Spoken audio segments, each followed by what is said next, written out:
घर, आचार विचार ही घराची आखणी आहे. प्रेम हा घराचा पाया आहे. थोर माणसे घराच्या भिंती आहेत. सुख हे घराचे छत आहे. जिव्हाडा हा घराचा कळस आहे. माणुसकी ही घराची तिजोरी आहे. शांतता ही घराची लक्ष्मी आहे. तुझा भाव विसरणे ही घरातील समयी आहे. पैसा घराचा पाहुणा आहे.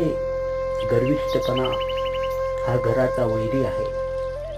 नम्रता ही घराची प्रतिष्ठा आहे.